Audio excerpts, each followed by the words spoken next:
The Nikon Z7 III is one of the most talked about yet elusive releases in the mirrorless camera world. With Nikon having already launched the Z6 III and photographers eagerly awaiting a matching high-resolution counterpart, the silence surrounding the Z7 III raises eyebrows. Why hasn't Nikon launched the successor to the much-admired Z7 II yet? And more importantly, what should we expect from it when it eventually arrives? The answer lies not just in market timing or technology availability, but in how Nikon is trying to reshape its camera lineup amid fierce competition. Could it simply be a placeholder for the Z8?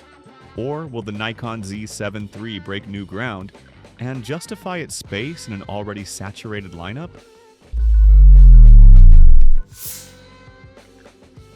While the Z7 II maintained a familiar form factor, loved by many, compact yet ergonomic, the design of the upcoming Z7 III is expected to walk a fine line between refinement and tradition.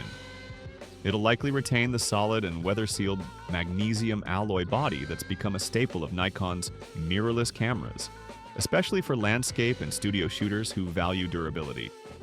The comfortable grip and balanced weight distribution of its predecessors are likely to carry over, which is good news for those who favor long handheld sessions.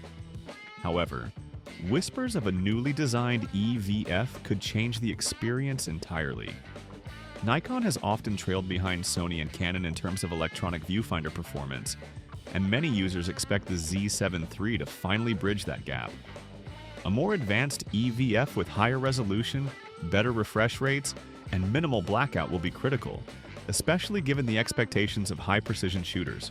Also anticipated is a 3.2-inch 4-axis tilting LCD touchscreen, borrowed from more recent Nikon models, which could bring better flexibility for low and high-angle shots in the field. It's still unclear whether the Z7 III will take design cues from the more robust Z8 or remain aligned with the sleeker Z7/Z6 bodyline.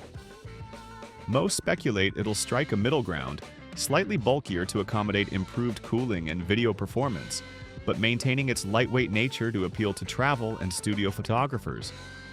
If Nikon sticks to its tradition, the Z7 III will focus on resolution rather than speed, but it won't ignore performance upgrades altogether. Rumors point toward a new stacked, or partially stacked, 45.7 megapixel sensor, which would retain the resolution of the Z7 II while significantly improving readout speeds, reducing rolling shutter, and supporting better autofocus tracking. Some reports even speculate that prototypes with 61 megapixel or 67 megapixel sensors, sourced from Sony or TowerJazz, are being tested internally, though most analysts believe Nikon will settle for refinement rather than a megapixel race. While the Z6 III has leaned heavily into the video space, the Z7 III is expected to stay true to its stills-first identity. Even so, modest upgrades are on the horizon. Support for internal 10-bit video, likely in formats such as H.265 and ProRes RAW, alongside 6K or possibly even 8K recording at 30 frames per second, may arrive. Not to win over video-first shooters, but to ensure the camera remains relevant in hybrid workflows. A mechanical shutter, something notably absent from the Z8 and Z9, might be the Z7 III's trump card. Photographers who prioritize flash sync speeds and dynamic range under controlled lighting may find this addition compelling.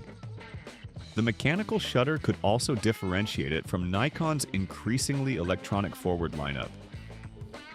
The new X-Speed 7 processor, which powers the Z6 III and Z8, will almost certainly feature in the Z7 III.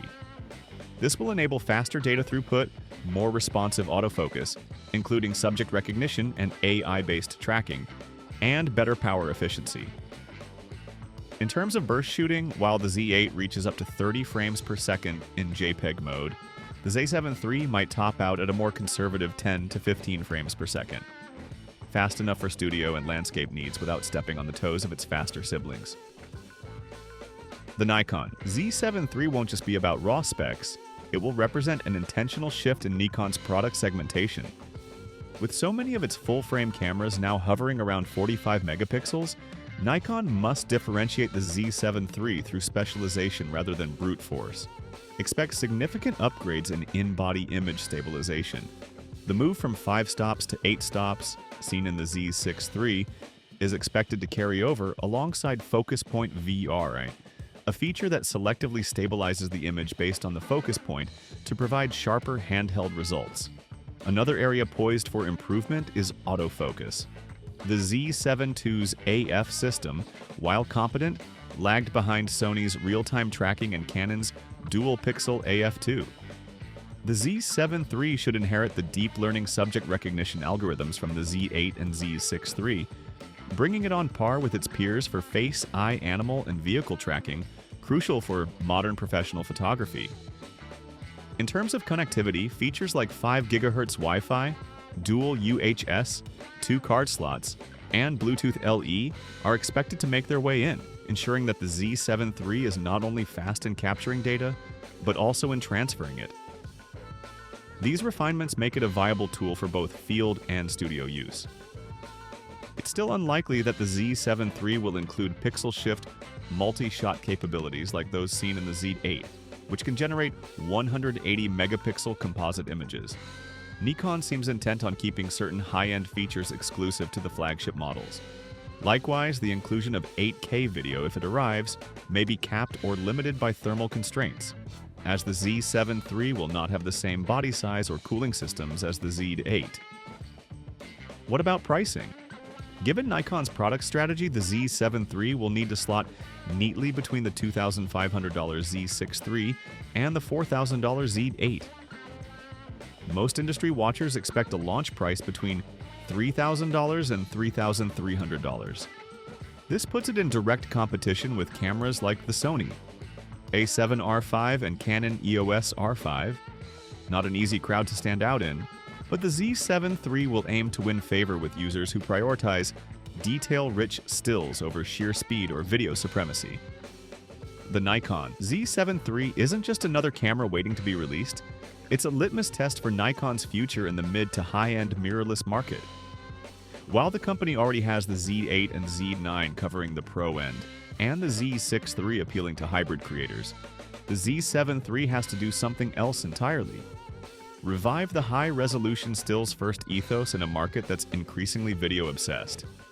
It likely won't wow with gimmicks or break records with frame rates, but what it will do is deliver class-leading image quality, refined autofocus, improved stability, and usability, all wrapped in a manageable form factor and a price tag that, while not cheap, feels fair for what's on offer.